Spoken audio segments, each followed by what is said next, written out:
Alrighty then, welcome back to Robot Wars Extreme Warriors. A fantastic battle has already claimed one victim. Let's go to the battle board and get our next matchup. All right, Mick, after seeing Tricerabot and Brawler go through, now it's time to see Termite, Dragbot, and the King of Diamonds. I'm down in the pits with Team Critter. Their robot's called Termite. Why don't you tell me a little bit about Termite? Well, Termite's a pretty mean little bot. It's compact, as you can see. It's real strong. It's made out of half-inch plate aluminum.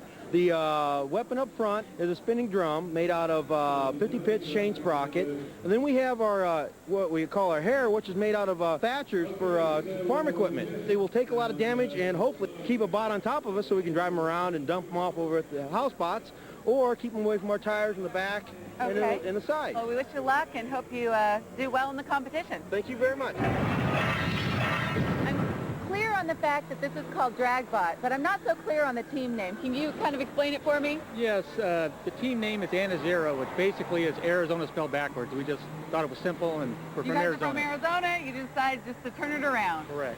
Okay, well, tell me about this machine. This is Dragbot. It's our first attempt at a robot for Robot Wars. Great. It's a very simple design, low budget. Explain the weapon. Okay, what we have here is two sets of rotating blades. The idea being when we ram somebody, that these blades will take them off the back of the robot, either flinging them or doing damage to the wheels. So kind of a ricochet action to the back. Yes, we have a spinning disc, runs approximately 2,200 RPM for defense. We have finally reached the King of Diamonds. Tell me about this impressive machine.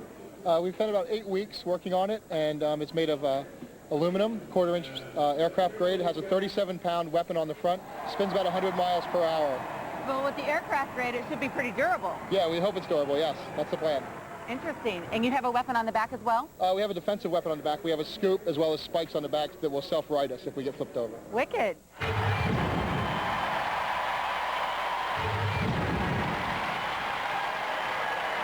From Omaha, Nebraska, the Termite. And there's the new improved Termite at 165 pounds. It's got a rotating drum made of cutting blades for a weapon. And just look at the camber on those wheels. From Glendale, Arizona, Dragbot.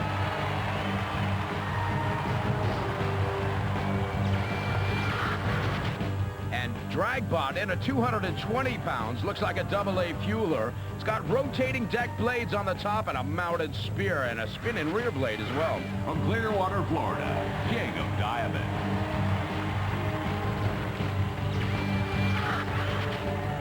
King of Diamonds in at 204 pounds has got a spinning hammer that boasts 2,000 RPM. A steel weapon, steel spikes, maybe they got an ace up their sleeve.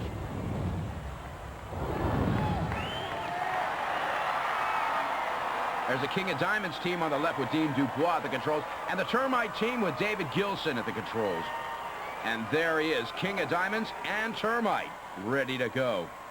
And there's Team Dragbot with Lance Greathouse at the controls. Look at that bot. The house bots in the corner patrol zones in this round will be Matilda, and joining Matilda, Shunt.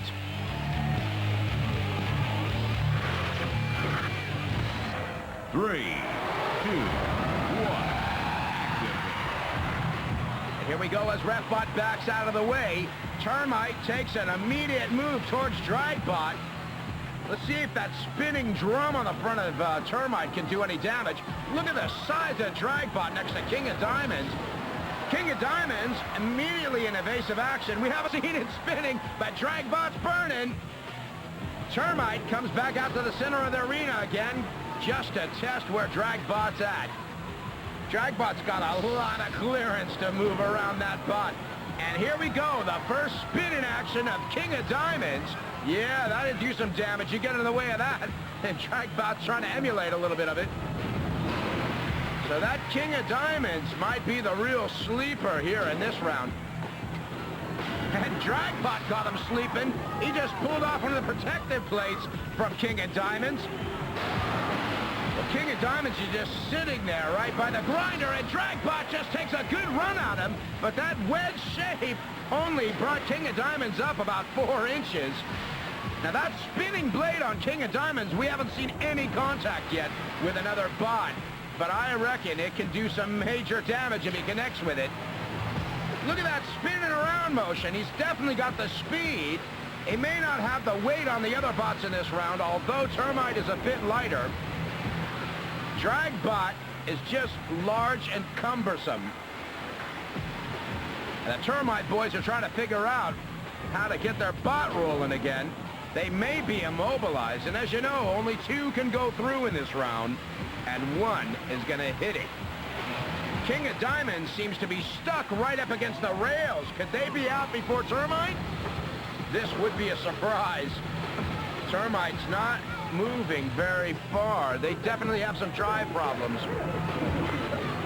And Shunt hits the pit trigger. Wow. I know that's not strictly with the rules, and I think you're not going to argue with Shunt, that's for sure. But he was supposed to stay in that corner patrol zone, and nobody was driving any bots into his corner, so I think Shunt puts away the King of Diamonds, dealing from the bottom of the deck. Shunt completely out of line there, coming out of its corner patrol zone, hitting the pit trigger. That just isn't done in Robot Wars, which means that all 3 robots are still mobile, and this is going to have to go down to a judge's decision. And those judges will have to decide on control style damage and aggression to see who is going to survive this round. As you remember, only 2 can go through, so one of them is going to have to fall victim. And I wouldn't put any money on Termite because they were just kind of sitting around in the outskirts of that arena, while King of Diamonds were really fighting it out with Dragbot. All you Roboteers, stop waving to the fans over there. All you guys, before anybody gets mad, remember our judges are very wise and very learned, so their decision to kick the Termite out of here, you know, they felt that even though the King of Diamonds went into the pit, they felt the Termite wasn't moving around much. He started out strong, kind of tapered off at the end there. I got to, you know, it's a controversial decision. How do you feel about it? Well, I wish I was going on, but I understand. We weren't moving around too much at the end, and they were still moving around a little bit more than us.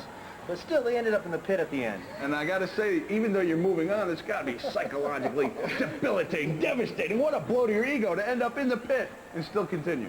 Well, we like a phoenix, rising from the ashes. We thought we were dead this round. Okay, well, We're surprised as you are. all right, I'm surprised also, but now you guys. We are the phoenix. You are the Phoenix, and may I say, there's something about you that's very handsome. Oh, I like you too. You look like me, that's what it is. How do you feel, first off, about people confusing you for me, and also about going on into the next round?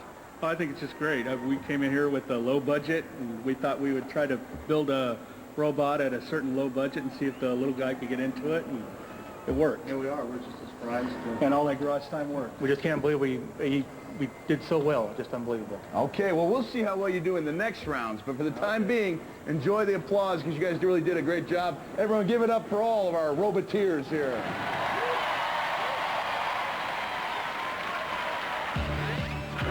So after 2 rounds, Discotheque and Termite bite the dust. Which means Tricerabot will face King of Diamonds and Brawler up against Dragbot. When Robot Wars Extreme Warriors returns, the action really heats up as the robots go face to face for a chance at the finals.